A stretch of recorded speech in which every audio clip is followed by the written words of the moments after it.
माँ तू सबसे प्यारी है, माँ तू जग में न्यारी है।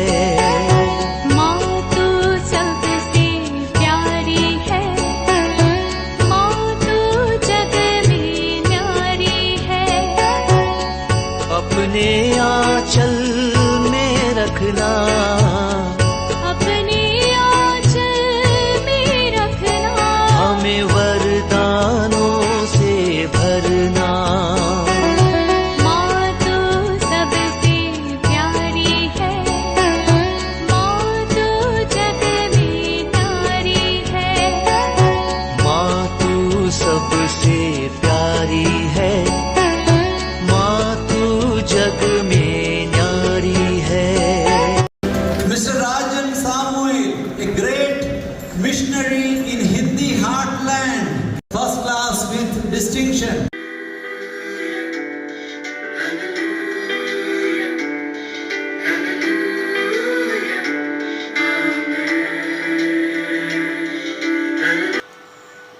पिता, पुत्र और पवित्र आत्मा के नाम पर आमीन। आप सबों को जय यीशु।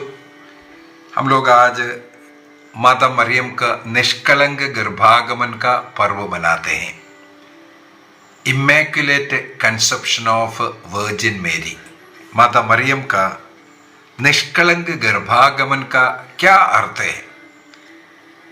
माता मरियम का निष्कलंक गर्भागमन का मतलब है माता मरियम के जन्म के समय पर, अर्थात उनकी माँ अन्ना के गर्भ में जब माता मरियम जन्म लिया, उस समय से उनको ईश्वर के विशेष दया कृपा के द्वारा उन्हें जन्म पाप के जो अशुद्धि से दूर रखा गया, अर्थात जन्म विशुद्धि के साथ वह अपने मां के गर्भ में जन्म लिया।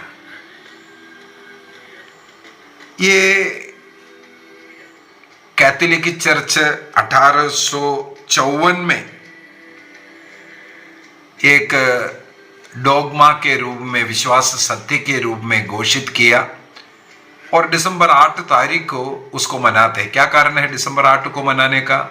सितंबर 8, 9 महीनों के बाद सितंबर 8 को माता मरियम का बर्थडे को मनाते हैं। उससे पहले 9 महीने पहले हम लोग दिसंबर 8 तारीख को माता मरियम का उनके माँ के गर्भ में निष्कलंक रूप से जन्म लेने का पर्व मनाते हैं। गर्भधारण का पर्व है। कैथोलिक कलीसिया का धर्म शिक्षा ग्रंथ 491 और 92 में 491 एंड 92 में इसके विषय में सिखाते हैं। जैसे स्वर्गदूत गब्रिएल माता मरियम के पास आकर के जो अभिवादन करते हैं, यो लूकस का सुसमाचार अध्याय 1 वाक्य 28, ईश्वर के ओर से भेजा गया, ईश्वर के सामने हमेशा प्रस्तुत रहने वाला 7 महादूतों में एक गब्रिएल माता मरियम नासरत के एक गांव में एक कुंवारी है, उनके पास भेजा गया। वो आकर के उनको जो अभिवादन किया, उसी से आदिम काल के चर्च फादर्स को पता चला माता मरियम उनकी मां के गर्भ से ही पवित्र रखा गया है। क्या अभिवादन है? प्रणाम ईश्वर के कृपा पात्री, प्रणाम ईश्वर के कृपा, ईश्वर के कृपा से भरा हुआ, full of grace and Lord is with you.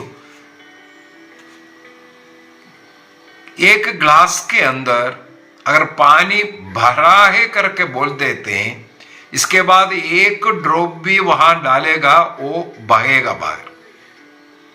इसी प्रकार माता मरियम को गब्रिएल स्वर्गदूत कहते हैं, प्रभु आपके साथ है, आप कृपाओं से भरी हुई। इस शब्द को, इस फुल ऑफ ग्रेस, कृपाओं से परिपूर्ण है, ग्रीक भाषा में जो ओरिजिनल भाषा में जिस लिखा है वहां पर लिखा हुआ उस शब्द कैचारी तोमने शब्द को लिखा है। उस शब्द को मुझे ये पढ़ने के लिए मिला है, वो ग्रीक भाषा में परफेक्ट पासिव पार्टिसिपल वर्ड है।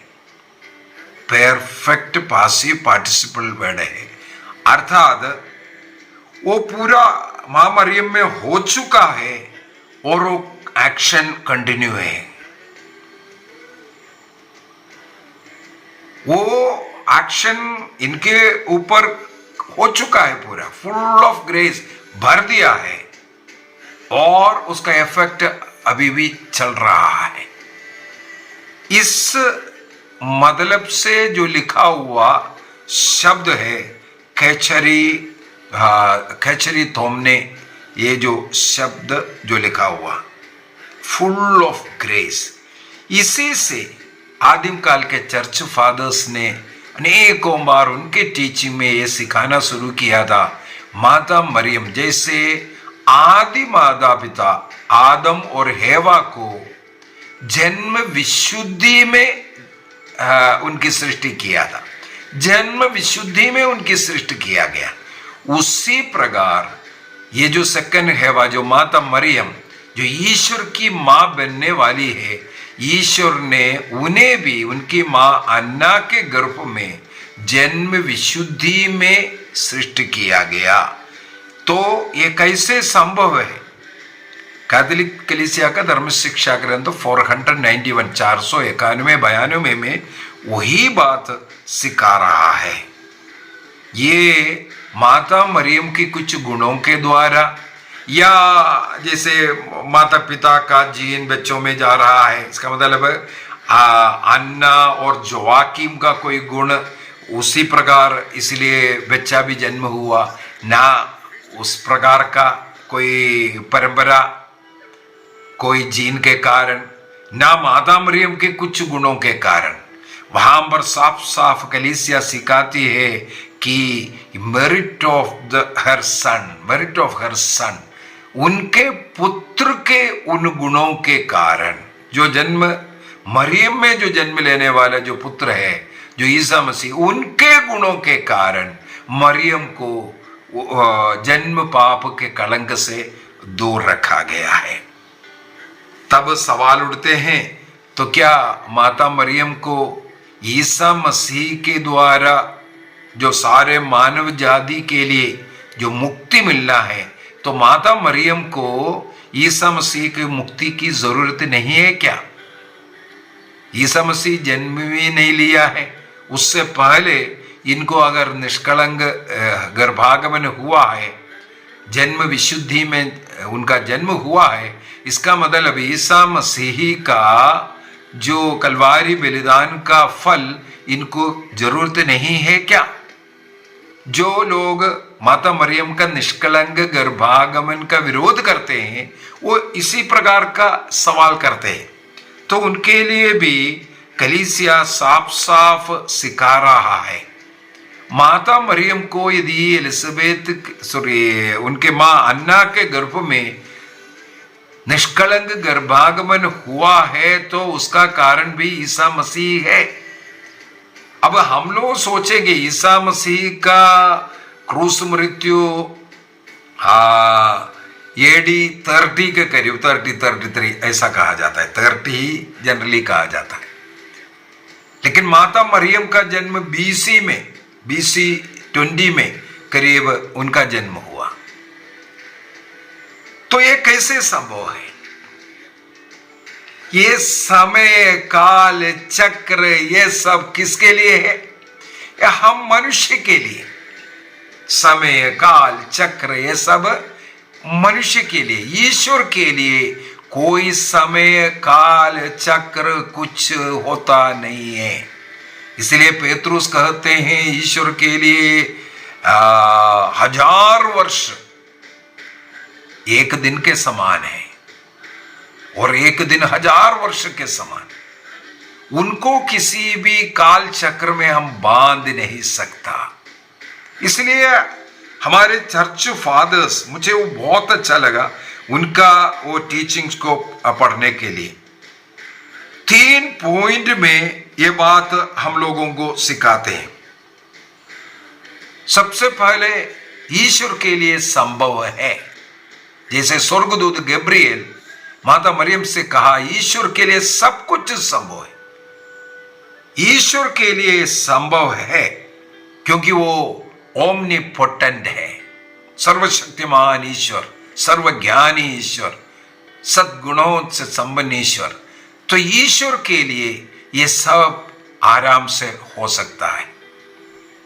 माता मरियम ने भी पूछा था, ये कैसे संभव है, मैं पुरुष को नहीं जान रहा है, मैं कैसे गर्भवती हूं? बोल रहा है उसकी जरूरत नहीं, प्रभु के लिए सब कुछ संभव है। कन्या गर्भवती हुई, ये साइंस प्रूव नहीं कर सकता, मनुष्य की बुद्धि में ये नहीं आ सकता। वही कन्या रहते हुए एक पुत्र को प्रसव करना, प्रसव करने के बाद भी वो कन्या है। देखो, मनुष्य की बुद्धि में ये तो असंभव है, लेकिन ईश्वर के लिए संभव है, ये गब्रिएल स्वर्गदूत ने कहा। तब हमारे चर्च फादर सिखाते हैं कि ईश्वर के लिए वो संभव है क्योंकि वो ओमनीपोटेंट है। इसके बाद वही अच्छा है, सेकंड पॉइंट है। 3 पॉइंट में सेकंड पॉइंट है, वही अच्छा है। कौन सा अच्छा?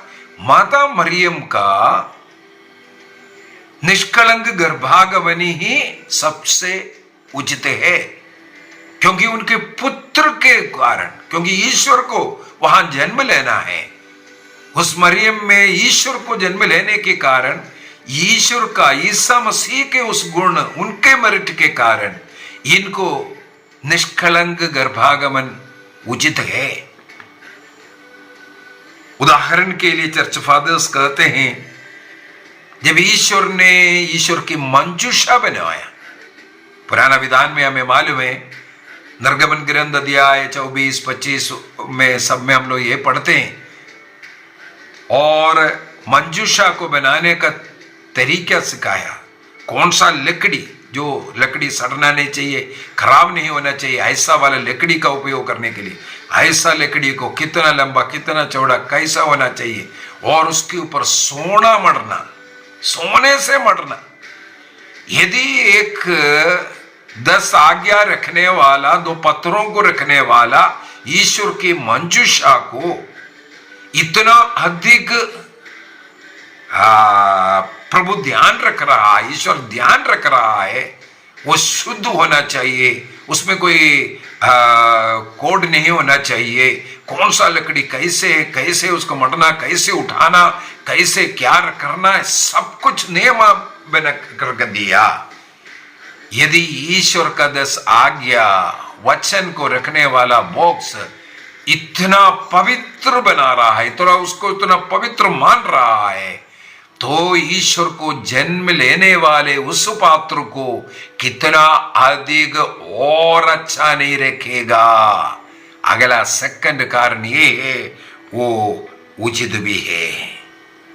तीसरा, प्रभु ने वो उचित वही किया, प्रभु ने उस उचित को ही किया, उसी को ही हमारा आदिम काल से ट्रेडिशन में वही सीखते, वही विश्वास करते हुए आए, चर्च फादर्स के द्वारा वही सिखाए।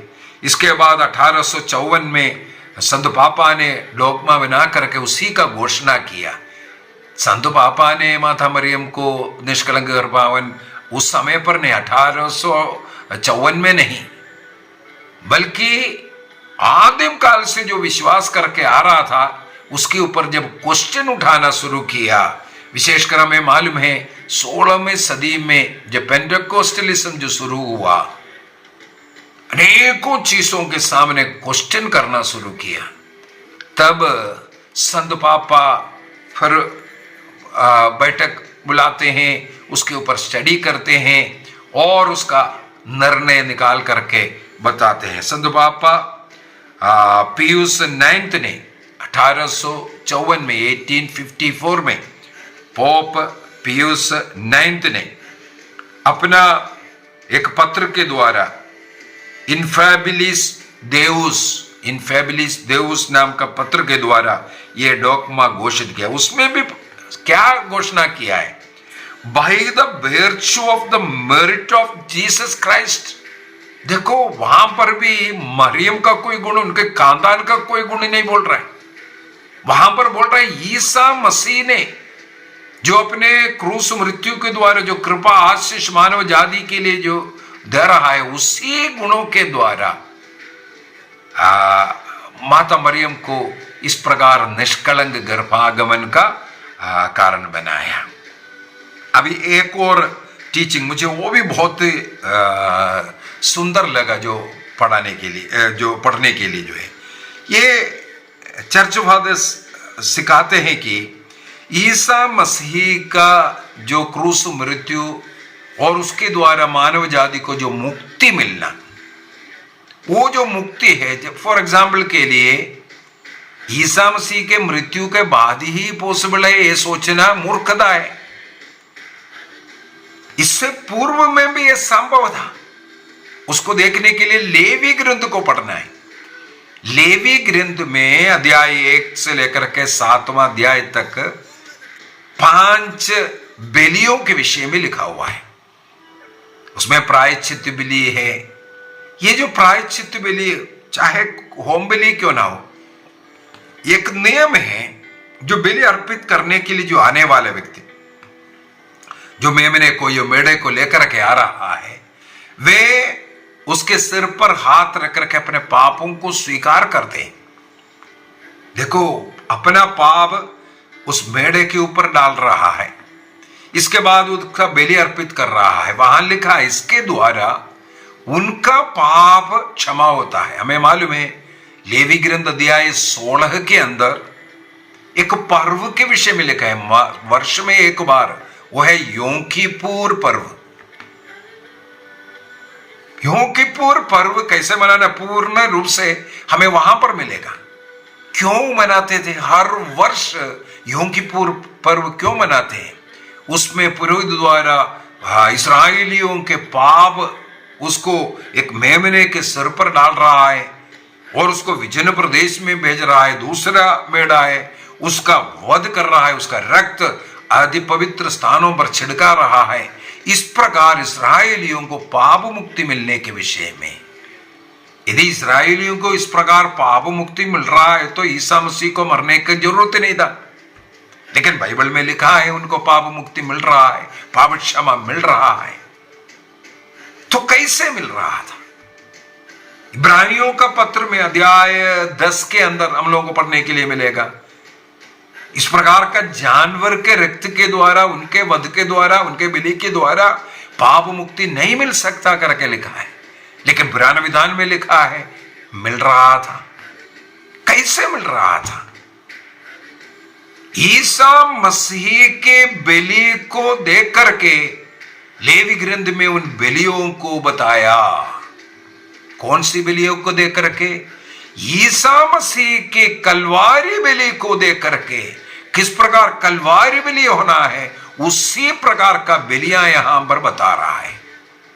इन 5 बलियां ईसा मसीह के कलवारी बलि के अनुरूप है।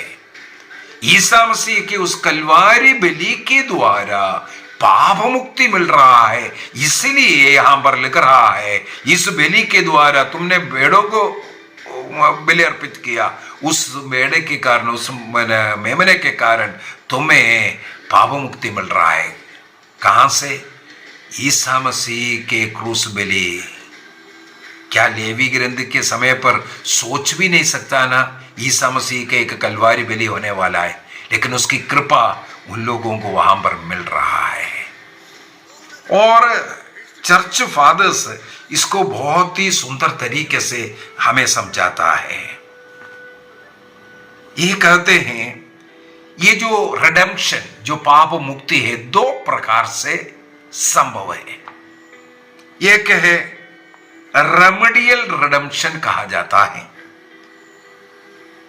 अर्थात पाप में जीवन जी रहा है, उन्हें पाप के चंगुल से बचाने का ईसा मसीह के पुण्य फलों के द्वारा वो अपने पाप को स्वीकार करेंगे, तो ईसा मसीह के बलि के पुण्य बलों के द्वारा ये जो पाप स्वीकार करने वालों को मुक्ति मिल रहा है। इस प्रकार का रिडेम्पशन को रेमेडियल रिडेम्पशन कहते हैं। अर्थात बुखार हुआ, बुखार होने के बाद बुखार के लिए पैरासिटामोल खाया, ठीक हो रहा है। अभी दूसरा है प्रिवेंटिव रिडेम्पशन कहते हैं। प्रिवेंटिव रिडेम्पशन अर्थात पाप में गिरने के पूर्व में उन्हें बचाना। देखिए एक पाप में गिर रहा, पाप को छोड़ो, अभी उसको वहां पर उस संत ने ये एक्सप्लेन करके दिया है। एक गड्ढा है, एक व्यक्ति गड्ढे में गिर गया, आप जा करके बड़े मुश्किल से उनको बचाया। गड्ढे में गिर पड़ा था, आपने उसे बचाया। दूसरा व्यक्ति आ रहा था, गड्ढे में गिरने से पहले आपने उन्हें बचाया, गिरा नहीं है, वो उसको बोलते हैं प्रिवेंटिव रिडेम्पशन। गिरा नहीं, उससे पहले आपने बचे, दोनों बचाना ही है। तो पाप में गिरने से पहले बचाना और पाप में गिर पड़ा हुआ है उसको बचाना, ये दोनों बचाना ही है। ईसा मसीह कलवारी क्रूस पर जो पुण्य कमाया है वो हमें दोनों तरीके से बचा सकता है, दोनों तरीके से हमें बचा सकता है। तो ईसा मसीह के उस क्रूस मृत्यु का पुण्य फल वेल इन एडवांस माता मरियम को दिया गया। इसका मतलब उन्हें भी ईसा मसीह से ही मुक्ति मिली है, इसीलिए वो जन्म पाप के कलंक से उन्हें मुक्त किया गया। और पवित्र आत्मा से भरने के कारण और ईश्वर के विशेष कृपा उनके साथ रहने के कारण वो पाप रहित जीवन जीती रही।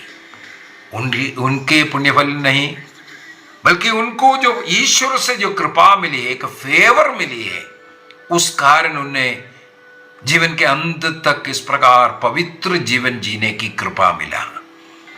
तब एक सवाल है, अगला सवाल, ये भी पेंटेकोस्टल अभी देखना, हमारे क्लास अगर सुन रहा है तो वहां टिप्पणी लगाएगा, मारेगा, क्योंकि उनकी बुद्धि के अंदर ऐसी ही चीज है। अभी पूछेगा हाँ पाप नहीं किया, इसका मतलब ईश्वर का बराबर हो गया,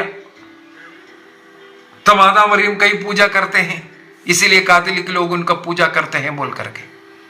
ये भी एक मूर्ख सवाल है और मूर्खता का ही बात है। हमारे ईस्टर्न जो चर्च फादर्स है, आदिम काल से माता मरियम को ओल्ड होली कहते थे, पूर्ण रूप से पवित्र। कैथोलिक कलीसिया का धर्म शिक्षा ग्रंथ 493 में पढ़ने के लिए मिलेगा। 493 में ईस्टर्न ट्रेडिशन के अनुसार ईस्टर्न चर्च जो फादर्स है, आदिम काल से ओल्ड होली पेनाजिया कहते हैं। पेनाजिया ग्रीक भाषा में पेनाजिया लिखा हुआ है। तो क्या माता मरियम ईश्वर का बराबर हुआ? ये कभी भी सोचने नहीं सकते, ऐसा कोई सोचना भी नहीं, ये गलत सोच है, ये शैतानी सोच बोल रहा है। उदाहरण के लिए ईश्वर ने आदि माता पिता को कैसे जन्म दिया, सृष्टि किया? पाप रहित, जन्म विशुद्धि में। क्या वे लोग ईश्वर का बराबर था? ईश्वर था क्या? चलो उन लोग पाप किया, उनको वहां से निकाला गया और उनके संतान सब जन्म पाप में इसलिए जन्म ले रहा है। वो छोड़ो ना, जैसे स्वर्गदूत गब्रियल के विषय में हमने बोला, उन्हें स्वर्गदूत क्यों बोलते हैं? उनमें कोई पाप नहीं है, इसलिए वो स्वर्गदूत है, कोई पाप नहीं करते। तो स्वर्गदूतों को क्या हम ईश्वर मानते हैं क्या? स्वर्गदूत स्वयं कहते हैं हम भी आपके समान हैं, ईश्वर की सेवा करने वाले हैं। केवल फर्क यह है स्वर्गदूत और हमारे में, वे लोग पाप नहीं करते हैं, इसलिए ईश्वर के सामने, उनके दर्शन में, उनके उस प्रकाश में वे लोग रहते हैं।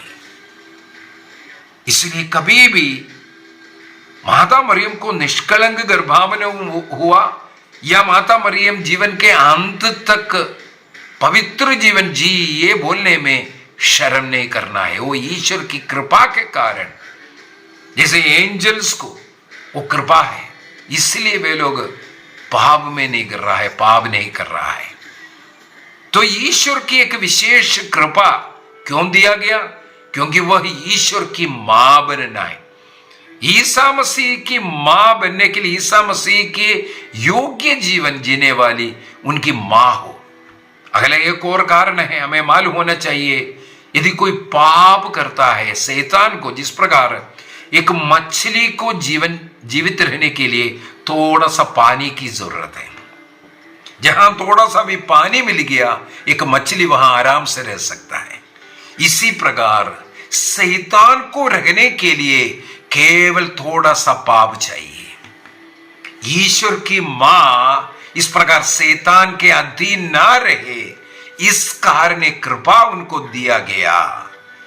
ईश्वर की मां शैतान के अधीन रहने वाला ना हो, शैतान का निवास स्थान उनमें ना हो, इसलिए ईश्वर की एक विशेष कृपा उनको दी गई, पवित्र आत्मा का शक्ति एवं सामर्थ्य। और वो इसलिए अपने को इतना विनम्र कर देख में प्रभु की दासी इस प्रकार अपनी विनम्रता को प्रकट किया, सेवा भाव को प्रकट किया और प्रभु का सुसमाचार की घोषणा करने के लिए वो निकल पड़ी। यह सबके पीछे का कारण है ईश्वर की विशेष कृपा उनमें थी। एक और उदाहरण है, जब वो अपने कुटुंबिनी एलिजाबेथ से मिलने के लिए गई, वो उनके घर में प्रवेश कर उनका अभिवादन किया। उस समय पर उनकी वाणी जब एलिजाबेथ में पड़ी, वो पवित्र आत्मा से भर गई। लूकस के सुसमाचार अध्याय 1 वाक्य 15 में गब्रिएल स्वर्गदूत ने कहा था, ये मां के गर्भ में योहन पवित्र आत्मा को ग्रहण करेगी। ये कब? जब मरियम वहां जाकर के उन्हें अभिवादन किया। यह भी एक उदाहरण है। देखो, जो पवित्र आत्मा से, ईश्वर की कृपा से भरी है, जिसमें ईश्वर का निवास है, उस ईश्वर के निवास और मंजूषा को कितना अधिक ईश्वर ने पवित्र रखा, निर्मल रखा, ताकि वो शैतान के चंगुल में बढ़ करके, या शैतान का निवास स्थान, पाप शैतान का निवास स्थान बनेगा। तो पाप के कलंक से इसलिए भी उन्हें दूर रखा गया। मेरे विचार में आज हम लोग इमैक्युलेट कंसेप्शन का, निष्कलंक गर्भागमन का पर्व मनाना और उसका क्या अर्थ है, ईश्वर ने, जैसे मैंने गड्ढे में गिरने के विषय में बोल करके, पाप में गिरने से और शैतान के अधीन ना रहने के लिए माता मरियम को ईश्वर के योग्य चुना गया। रोमियो का पत्र अध्याय 8 वाक्य 28 से पढ़ना, रोमन्स चैप्टर 8 वर्स 28-29 से पढ़ना। वहां पर मरियम के लिए कैसे प्रभु ने क्या किया, सब कुछ लिखा हुआ है संत पौलुस के द्वारा। आइए हम अपनी आंखें बंद करें, माता मरियम से विनती करें, माँ हमारे लिए भी प्रार्थना कीजिए, ताकि हम भी इस प्रकार पवित्र जीवन जी सकें, शैतान के अधीन नहीं, मैं प्रभु में और प्रभु मुझ में, इस प्रकार ईश्वर का निवास स्थान में भी बनूं, आपके समान पवित्र जीवन जी सकूं, आपके समान विनम्रता का, प्रेम का, प्रार्थना का, विशुद्धि का, विश्वास का जीवन हम भी जी सकें। मां हमारे लिए प्रार्थना कर। जितने भी लोग ये वचन सुना है, उनके मन में विश्वास बढ़ने के लिए प्रार्थना कीजिए। क्रिस्त की ओर हमें भी लेकर के जाइए। मां, जिस प्रकार आप अपने कुटुंबिनी के घर में 3 महीनों तक रहा, उनके लिए खुशी का, आनंद का, शांति का कारण बना, हमारे साथ भी रहना मां।